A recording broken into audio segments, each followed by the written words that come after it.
Hayaan kasi, pwedeng hindi sila natatakot na magsinungaling, maggumawa ng kwento, sumira ng buhay. Ngayon, dinidikit nila ngayon sa impeachment. Nakatuon lamang umano noon si Vice President So, ibig sabihin, lawyer yata yun ni Sara Duterte, no? Kasi nagsampa ng perjury laban dito kay Madriaga. So, sinasabi ng kampo ni Sara Duterte, sa pagkakaintindi ko, nagsisinungaling si Madriaga. Diba? So, yun.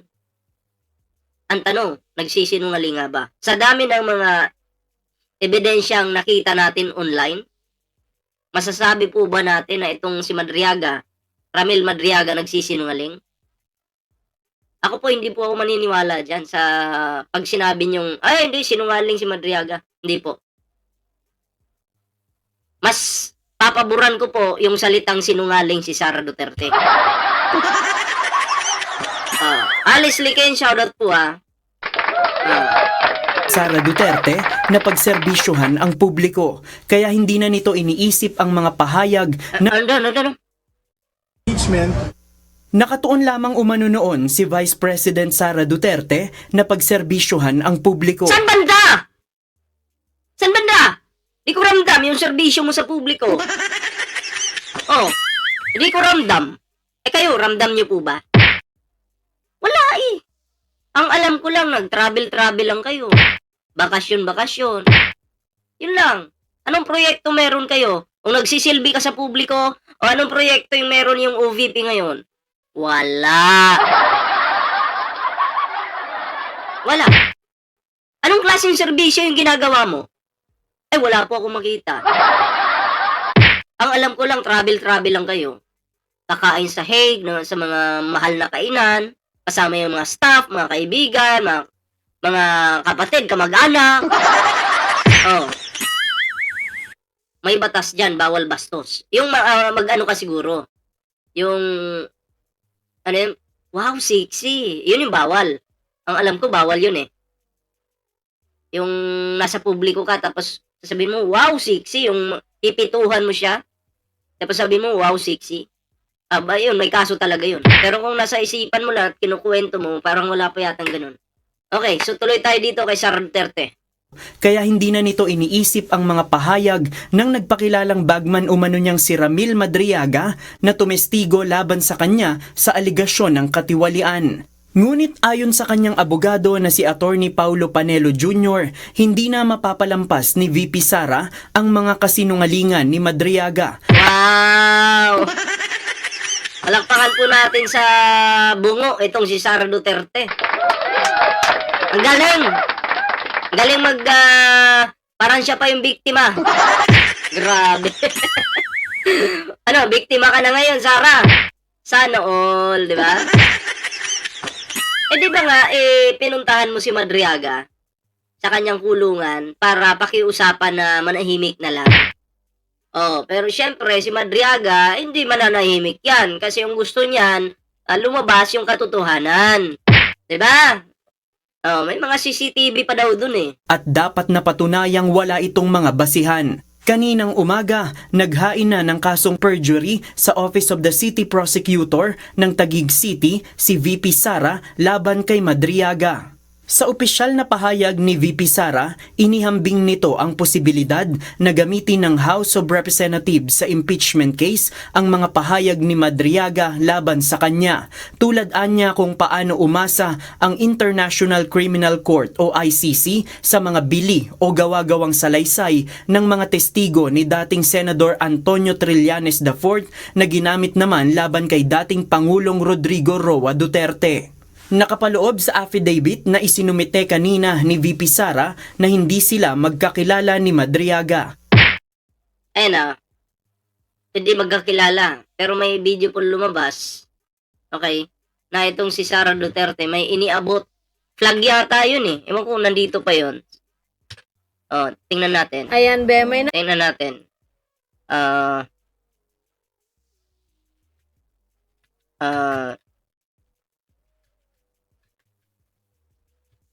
Tingnan natin. Hindi na magkakilala eh. Nagkakaguluhan po. O, ito yata yung video na yun. Ito yata, o. Pakita ko lang sa inyo, ha. Pakita ko lang. Hindi pala kayo magkakilala, ha. Grabe, ha. O, sige, tingnan natin.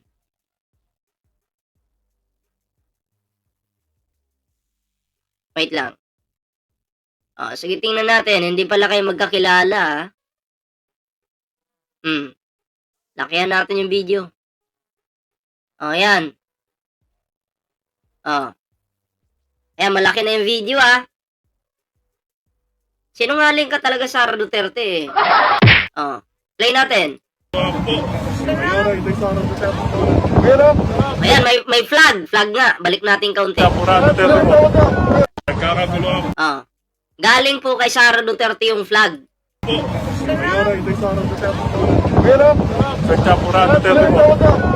Tapos, oh, ayan po si Sara po yan yung may ano dito sa ulo.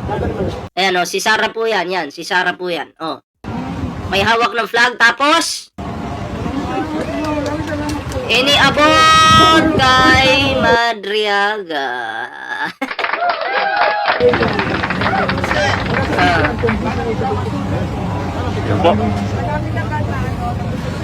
Yes, ma'am. Marami po. Okay nga po. Babalik ko po kami tayo sa Iniabot na kay Madriaga. Kung hindi mo kilala yan, bakit mo iaabot? Hindi mo nga kilala, eh. Diba? Louie na lang po tawag ko sa'yo. Ay, shoutout po sa'yo, ha. Hindi mo pala kilala. Galing mo palusot. Naunang sinabi ni Madriaga sa kanyang affidavit Madidismiss lang din po yan. noong November 2025 sa Office of the Ombudsman na nagdadala umano siya ng mga pera sa iba't ibang individual mula sa utos ng pangalawang Pangulo. Pinapatunayan dito sa complaint affidavit na hindi magkakilala si VP Sara at itong si Ramil Madriaga. Wala silang personal o professional na relasyon. Dagdag ng kanyang abogado, matibay din ang kanilang ebidensya na walang naging koneksyon si Madriaga sa Vice Presidential Security At saka ano pa, yung pagpunta ni Sara Duterte sa kung saan nakakulong itong si Madriaga. Posible ring maging ebidensya yon na sasabihin, magkakilala talaga kayo. 'Di ba? Hindi mo naman pupuntahan yung tao kung hindi mo kilala. And good evening din po Norma Alejandro. Ayan. and Protection Group, Department of Education at Davao City Local Government para magawa niya ang mga aligasyon. Doon pa lang basag na yung storya ni Madriaga because in his affidavit, kung mapapansin nyo, he needs those connections with these offices for his allegations to be credible. Ayon naman sa legal counsel ni Madriaga na si Attorney Mark Anthony Te, naninindigan sila na totoo ang nilalaman ng sinumpaang salaysay ni Madriaga at handa silang depensahan ito sa harap ng mga otoridad. JP Nunez, UNTV, News and... Ayan, ito naman, may karugtong to mga pre Ito naman yung isang banat ng lawyer ni Madriaga. Hoy, nagbabalik pa rin po ang ATM. Anong take mo? Naku, nakapasarap tayo na kwentuhan. Ito, importante rin itong susunod na makakapanayam natin dahil po makakasama natin via Zoom si Attorney Raymond Palad, ang abogado po ni Ramil Madriaga. Magandang hapon po, Attorney Raymond. Yung dalawa, Sandro and Christian. Nakikinig sa inyo. Naku, medyo bibilisan lang po natin na Attorney Raymond.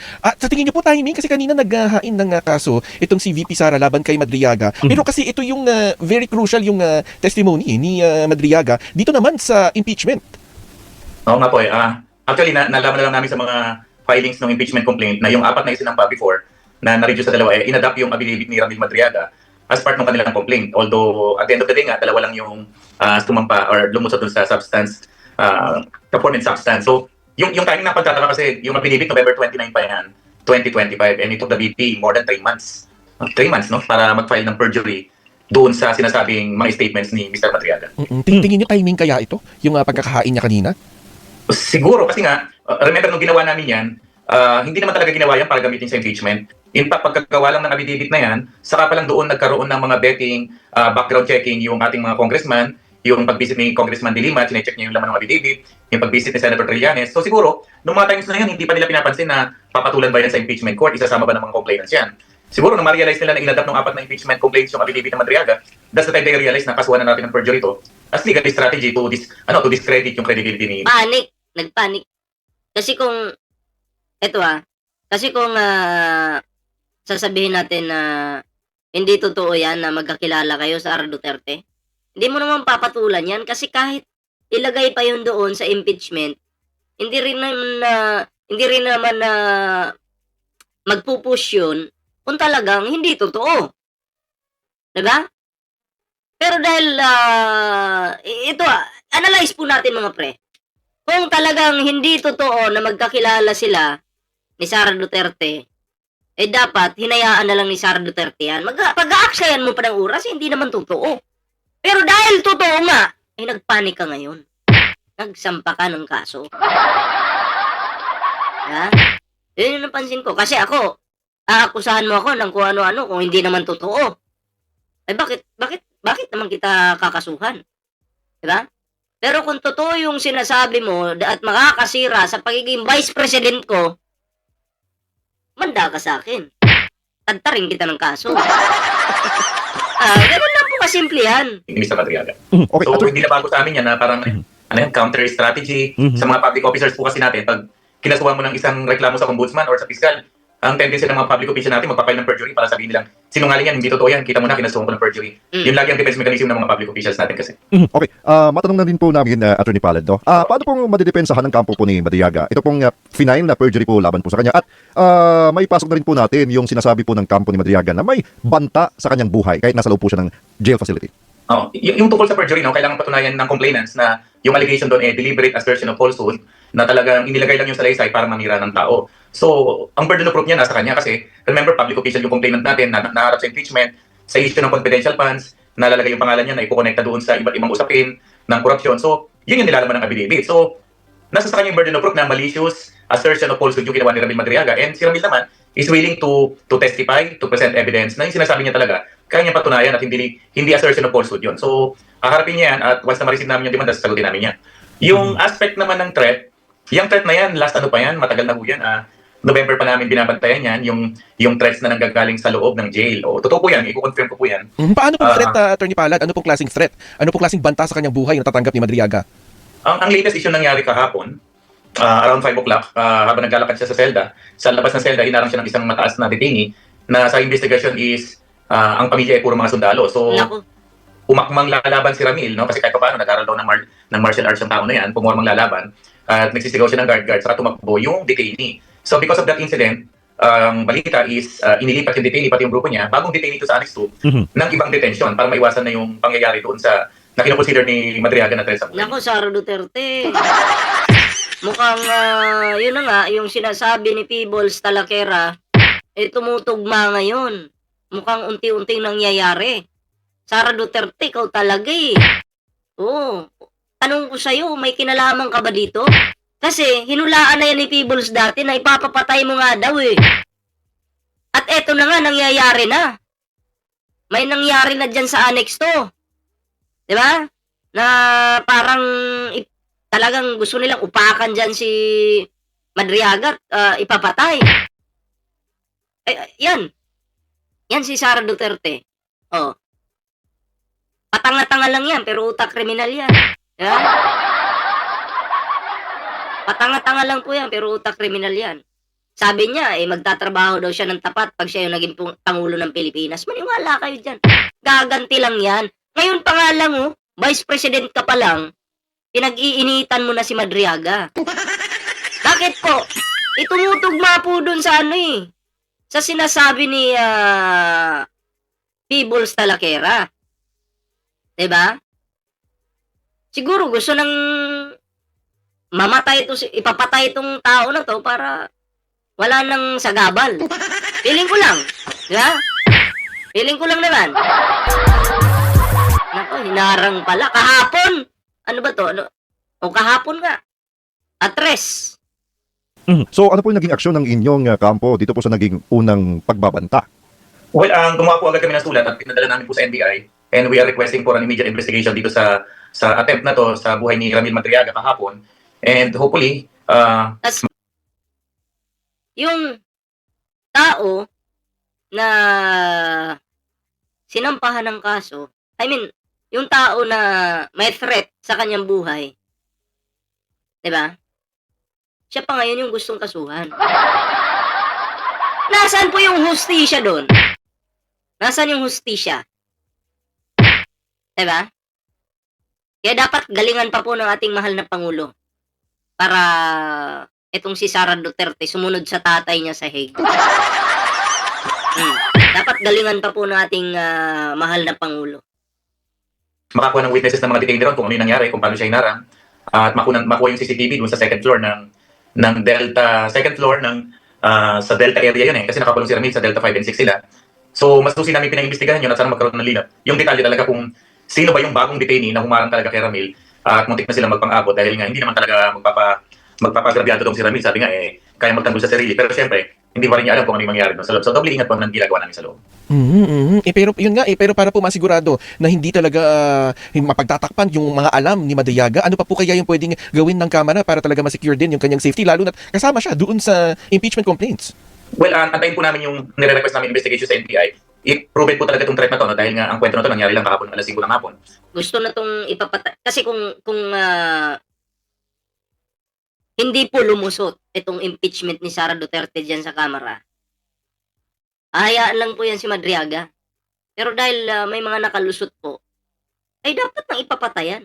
Salute eh. Yun yung nasa isip ng kalaban.